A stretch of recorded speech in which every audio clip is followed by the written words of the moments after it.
Sema na Spox. Bonga na Gava. Welcome back. Now, PS, give us 5 to 7 or even 10, if at all, achievements that you've been able to do so far under your stewardship.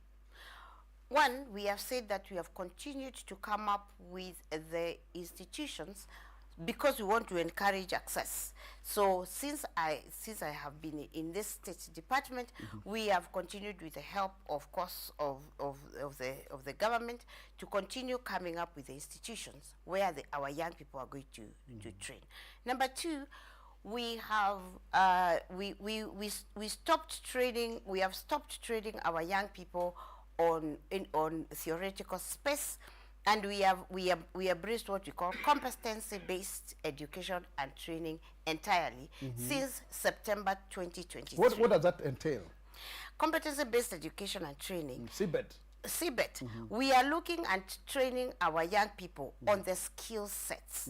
We are saying that we want our young people to be competent in what they do, so that industry stops talking about a gap between education and what they are offering. Between skills and training. Skills and training. And theory and practice. We had a situation where industry would admit people or recruit people, and then they go and train them again. I one time went to Toyota Kenya and found them with a small school where they are retraining those who they have recruited. We embraced the CBET and the dual training. Not only did we change the curricula completed to CBET, but we also embrace what we are calling dual training. Dual training. Dual training is where we are training the German model of training 50% in the institution and 50% in industry. Wow. And those young people are recruited from industry, by industry, trained with industry, for industry. Makofi hapo kabisa. But they are recruited from industry? From industry, trained with industry, for industry. So Wonderful. that they are transiting directly into industry. It's like the river flowing back to its source, yeah? Exactly. So that we do not have people looking for jobs. They are training with the job providers. Exactly. So And the river and the source. The river and the source. So now, I'll give you a practical example. Like, for example, if you're a mason, what's the difference between the way it used to be done before, the issue of skills and theory? What has happened there? I will not go to Mason because you take me back to Juakali. Let me tell you about mechanical engineering, where we will recruit young people with the motor industry, like CMC. And they will say, CMC will say, we want 20 young people to work for us. So we will, we as TVET, we will recruit them together with CMC. Then we will come and train them with ourselves, my trainers, and the industry itself, the CMC people, because they are the ones who know exactly what they want. So by the time they qualify as mechanical engineers, automotive engineers, they automatically, in fact, they take them back. One of the problems we have had with these people we are training this way into our training is that they do not even want to come back and do the final exams. Because they've already been given some money, eh? They are working. Wow. Yes. So tell me, in terms of figures, how many do we have now in school? What are our targets? I mean, in dual training or in TVET? The whole TVET, dual training. Just give us some statistics about your State Department. We are about 700,000 young people in TVET as we speak now. When I came in, we were at about 300,000. So that's an increase of about 400,000. Makofi kwa yes. And we are moving. We have a very active recruitment team in the field who are working with GAO. We have a very strong collaboration with GAO, where my team goes and speaks with the DCC.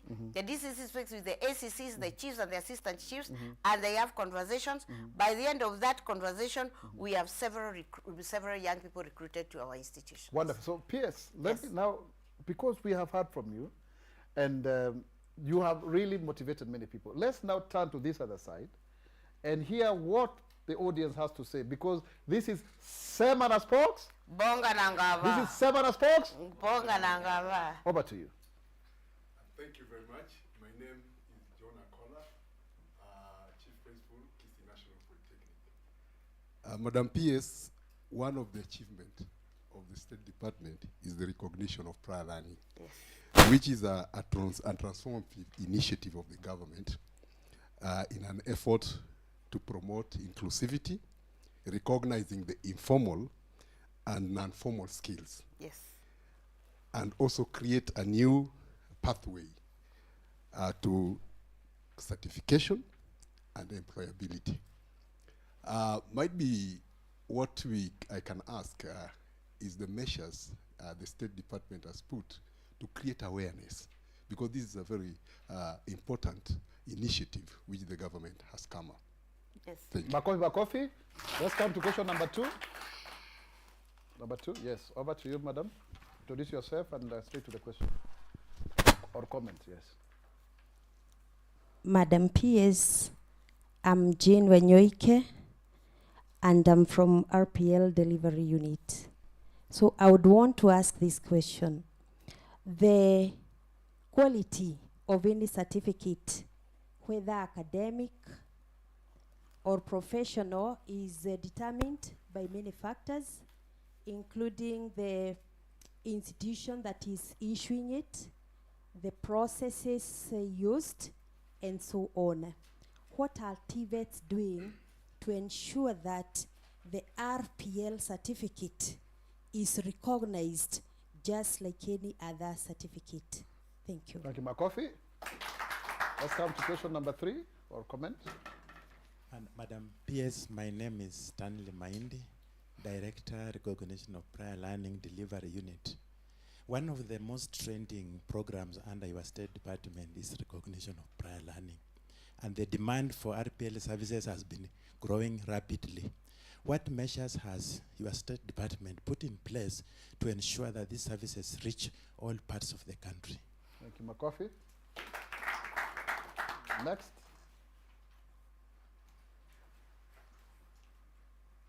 Madam PS, my name is Angelina Sinyen from Turkana County Government. Makofi kwa watu wa Turkana. Yes, I Na represent watu wa Turkana wanakaa wanang'alang'ala kabisa. Hey, kabisa. Yes, I represent the marginalized community. Wonderful. And we have so many refugees. So, the TVET, we've talked of recognition of prior learning. Madam PS, could you please enlighten Kenya and tell us in what ways does recognition of prior learning create job opportunities and improve the livelihood for informal sector workers such as Juakali artisans, the youth, and the small-scale traders like the Mamambogas? Thank you. Makofi hapo. Do you have another question or comment? Yes, go ahead. Kwa majina ni Kipkemoi Collins, natoka Nairobi National Polytechnic. Mimi ni mmoja wao mwenye amesema ametrain 700,000. I'm among them. Tautunge kuja wengi because jua space. So jua kali imekuwa hapo shule yetu from since last year November, na tumeacquire a lot of skills. Wamechukua contract ya Ruiru na Kibera. Still ongoing. Ruiru kumaanisha nini? Ruiru yote ama Ruiru gani? Affordable. Unajua mimi ndio mdogo wa Ruiru. Affordable housing. Ile nyumba zinajengwa over 1,000 pale. Yes. Karibu na prisons hapo. Yeah, hapo. So pale hapo je hapo. Yeah, tunafunzwa how to weld, how to make those staircases. Yeah. Tuseme tu skills zote. Tuseme tu skills zote. For me, hata sasa naweza kufungua workshop yangu. Wow, makofi hapo. So imetupea training skills na pia tunalipwa. Tuko kikazi. Sasa wewe mwenyewe umepata do ngapi so far? Tuambie umejisaidia kivipi? Msema unaitwa nani by the way? Kipkemoi Collins. Kipkemoi coach. Kipkemoi Collins. Collins, yeah, Kolo. Yes. Umejisaidia je hiyo ndio umepata? Sasa hiyo do nimejilipia nayo fees. Yeah. Yaani sasa wewe unajitegemea Yeah. Makofi hapo kwa mtegemezi Kolo, So nashukuru sana Gava, pia principal wetu. Ametutuma pale, ametupea space, steam and everything. So mimi ni tusemaje, mimi ndio nimekuja na sister yangu hapa kuonyesha that hii program ya affordable na Gava ina work. Ina kwa work, majenzi. Kwa hivyo sio stories za jaba. Si jaba. Makofi hapo kabisa. So utatoa mwito gani kwa majenzi? Yes. Utaambiaje majenzi kuhusu hii mambo ya TVET na majenzi? Nawaambia wakuje wa learn skills. Si ati theory peke yake, huku nje mambo ni different. Unaweza kuwa na theory lakini huko industry wanataka skills. So kwa ground vitu ni different. Si ya class. Si ya sawa. class. So nashukuru sana Gava. Makofi. Wacha tusikie kutoka kwa sister yako kidogo, pia atatuambia kidogo. Courage, usiogope, simama tu, hata wewe pia wewe ni Mkenya mzalendo, si ndio? Unaitwa nani? Naitwa Wanjiru Delight. Ati Wanjiru Delight. Yeah. Wow. Sasa pale tuko na Kolo, alafu tuko na Delight. Tuko mbele. I think the TVET institutions has really skilled me for even life after school. I'm able to understand how the juakali work, the welding, the grinding and all that through these affordable housing projects. And we are grateful for the government for doing that for us. So you're one of the young people who are women in the construction industry? Yes. Makofi. Because for those who may not know, Gava inataka to increase women participation from 20 to at least 30%. Yeah. Kuna kitu kingine unataka kutuambia mama yu, tutawaambia namna gani? Tawaambia mjue hii mambo ni real. Na huku nje tunahitaji kujitegemea na government wanatusaidia hapo. Makofi kabisa. Now back to you, PS. I think you have some 4 or 5 questions to respond and to tell us more about, because you are the subject expert. Yes, Spox. And what seems to be taking the space is RPL, recognition of player learning. Juakali and SMEs are the sectors that have actually been running this economy. Why do I say so? Because it is in Juakali who are the people with skills but were yet to be recognized, who are actually babysitting this economy, because it is about skills. If this country, like other countries, and Spox, I'm sure you're my witness, is going to go anywhere, it is about skills. It is having those skills. You know, those days that I was talking about, when these institutions which were teaching skills were still existing, those are the people who actually fitted all this electricity that you see there. They were the agricultural extension officers, and they are the people who actually babysat this country to the level of development where we are. And should we now over-insist on going back to training skills, then we are going to plummet to a Vision 2030 space that we are looking for. And therefore, with the recognition of player learning, what are we saying? That these are people who have done it, they have the skills, and therefore, as a State Department, another one of the achievements of the State Departments since I've been around is the passing of the recognition of player learning policy, and is setting up a directorate, special directorate, direction directorate at Kabete National Polytechnic that is going to ensure that the recognition of player learning policy is operationalized. And therefore we have now already trained approximately 3,000 or 2,700 practitioners. Practitioners, yeah? Yes. Wow. Who are going to be the people who are going to assess pragmatically. So there is nothing like certificates that are neither here nor there. We have trained the assessors, we have trained the people who are going to assess you together with industry, because it is industry that knows what that person should be doing. So we are bringing in the Juakali people, who we have said are very important. They have babysat the economy of this country, and we are assessing them in my institutions across the country. So how somebody asked how we are ensuring that the RPL is being offered across the country. All my institutions, and I've said I have institutions in all the constituencies. Anybody can walk to any of the TVET institutions. We are going to have assessors there. Okay. And we are going to ensure industry is there. And so we are going to assess them and to see at what level we can place them. Okay. If you are very well skilled, we place you at even level 4 or even at level 4. Okay. If we think you are yet to do a few things, we place you at level 3. But you can still come back, we retrain you, and you can go all the way to level 6. What if somebody which was to is ask diploma about, level? What if somebody was to ask about language, Kiswahili, Kiingereza? You can even, we can assess you in Kikamba if that is what you want. Makofi hapo kabisa. Hapa hakuna kisungu mingi. And by saying Kikamba, I have nothing against my friend. Hapa hakuna kisungu mingi. Let me tell a story I am loving telling now. I was in Australia about 3 weeks ago, or 2 weeks or 3 weeks ago. I found, unfortunately, he's also a Mkamba. I found a man there called Musau. Musau was traced by some people from Dubai in Thika, where he was a mechanic. And they realized how skilled he was. They took him to Dubai. While he was working in Dubai, some other people realized how skilled he was.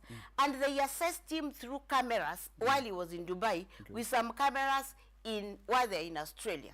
They were able to record what he was doing. They asked him to do what he was doing as they recorded, and they realized he's so good. We found him in Australia. Wow, makofi hapo. Kwa hivyo hii mambo ya TV inaweza kupeleka Dubai na Australia. And Musau, na huko mbele ya huko. And Musau, he was speaking to us in English, but that English is more of Kikamba than English. In Australia. So we are not talking about English. Hii Kiswahili, kisungu mingi na Kiswahili mingi is not necessary. As long as you can do. It is about the skill. So the word is as long as you can do. As long as you can do. Na hapa ni Sema na Gava? Mmechanganyikiwa kidogo. Sema na Gava? Bonga na Spox. Nataka kubadilisha jina ya kipindi. Sema na Spox? Bonga na Gava. Let me finish. Yes. Here it is about the doing. And the other adage we brought from Australia is if you are good, you will be traced. Very good. Makofi? One of my principals who has just retired was so good that another institution has hired. Yes. So it is about skills. So if you are good, you will be traced. Nakwambia hii Sema na Spox imesoma.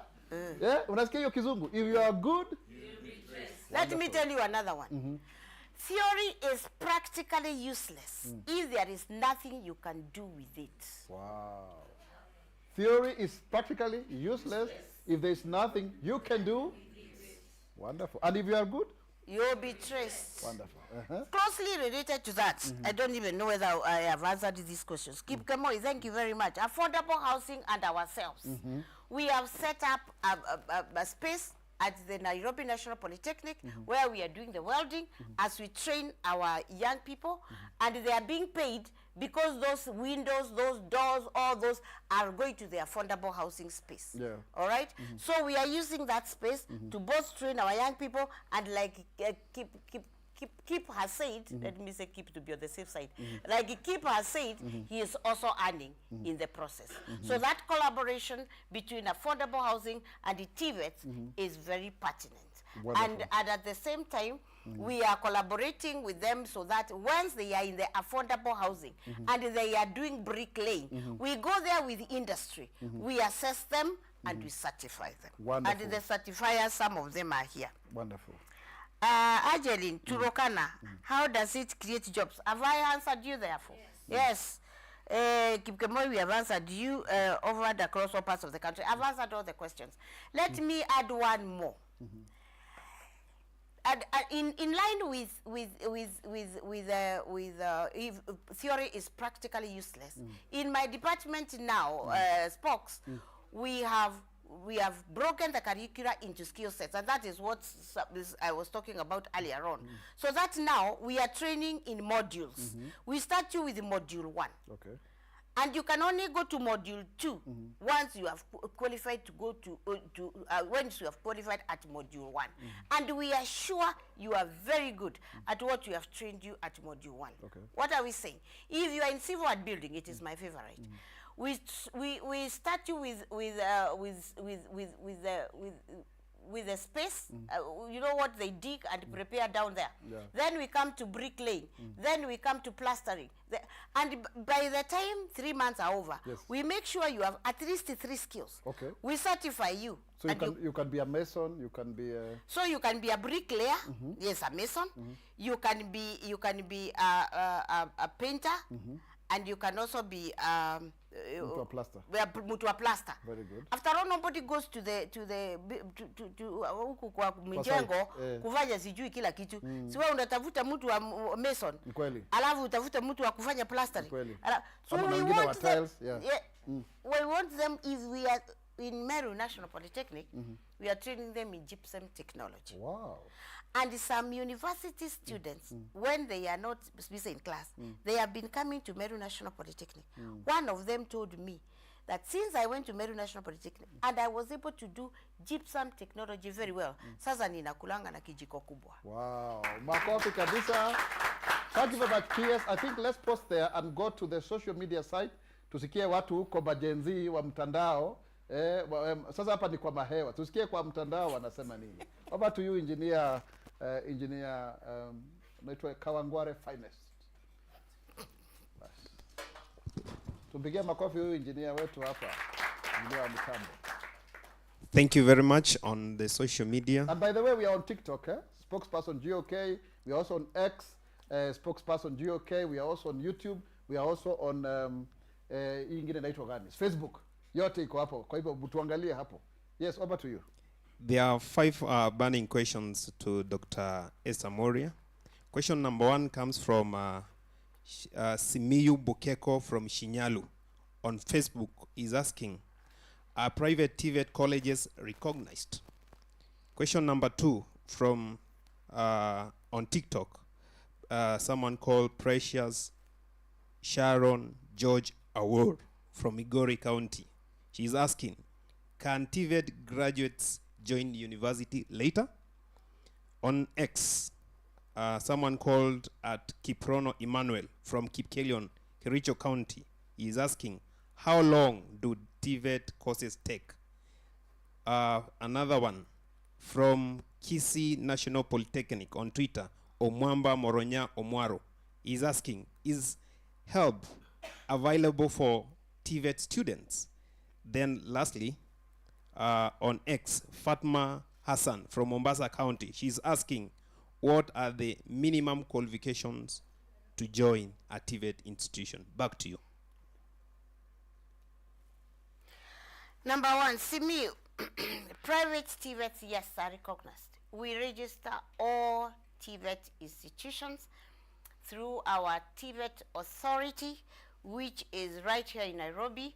So if there is any TVET institution that will train our courses, by the way, we are the regulators, we are the sources of quality, we are the sources of the curricula to be trained. So we register all TVET, including NIPS on Thika Road, which is always on air. We register all of them. They belong to the department, only they are operating as private. Precious, Migori, TVET and yes, we train you from right from the bottom all the way to what we call in TVET level 6. That is a diploma. Then we have what we call the K-CATS policy. Kenya's credit accumulation and transfer policy. That one is in place in my department, in TVET. So you can transfer your credits as assessed by whichever institution to the university, and you can go all the way to PhD level if you so wish.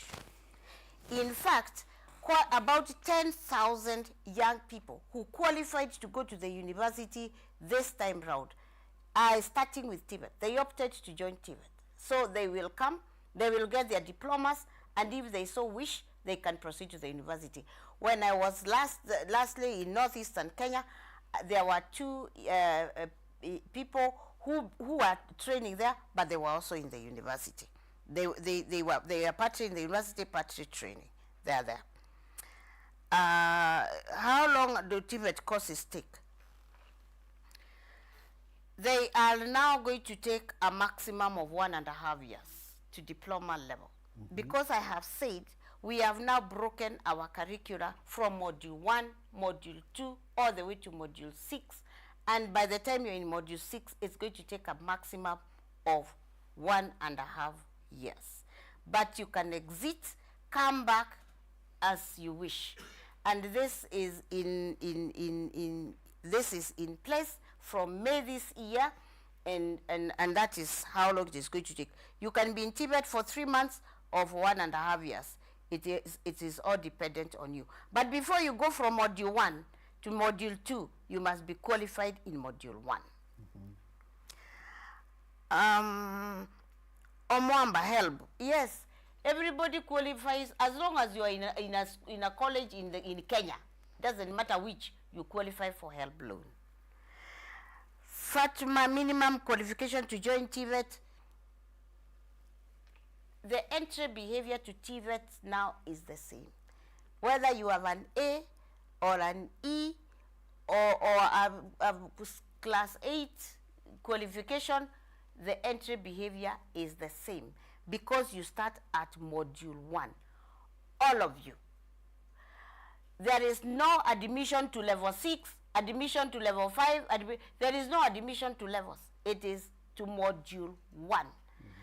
And even if you have an A and I hand an E, we all start with a substructure if we are doing civil engineering. Tumalize, mimi na wewe, tuende bricklaying, tuende wapi, tukiqualify tupatiwe certificate. Alafu tuende module 2. Mimi nikisikia nimewezwa sana kwa sababu nilikuwa zaki sana kukaa shule, I go and I'm going to work. Okay. You can continue to the university, no problem. Wonderful. Makofi hapo. So you can clearly hear that TVET education is a great equalizer. Yes. It doesn't matter which degree or bachelor's or in fact, there are those with the degrees who are coming back to TVET to train in various skills. Wonderful. Yes. So we are trying to recalibrate what the market is requiring. It is a spaghetti entry and exit. Masom. Makofi kwa hiyo spaghetti. Thank you very much. Now, and that was also according to the McKay report of 1981. Wonderful. Those of us who went to school remember, was he called Robert McKay? Well, I don't remember. Yes, I think it's Robert McKay. Yeah. I mean, those days, those McKay report, which one do you also remember? Koech report? Yes. We can ingine? Nyinyi watu hapa wa TVET mnataka kukumbuka yote. Now, PS, we are now coming to the close of the show, and it's been wonderful, isn't it? So tell us your closing remarks, your reflections, and your clarion call to the people of the Republic of Kenya, and especially our young people and even parents. My clarion call, especially to the young people who I have absolute passion for, is come to us and we are going to give you a livelihood. There is one thing I have known, that once you have a skill, you cannot go hungry. You can start your own business, you can be employed locally, you can be employed regionally, you can go maju. Spox, those are our young people who have been going especially to the UK, because they are agriculturists, they come back with their millions because they have a skill. So my clarion call, young people, come to us. We are going to ensure that you have a skill, and with a skill, we are going to transform this country. I am persuaded that the government of His Excellency President William Ruto is going to transform this country to the next level of development. And what do we need to get there?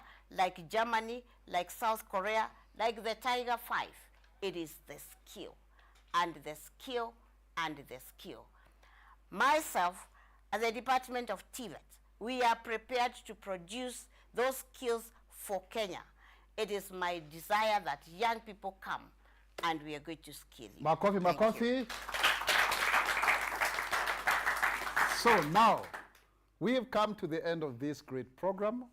And at this juncture, I want, on behalf of the Government of the Republic of Kenya, to give our most sincere condolences to the departed Albert Ojwang.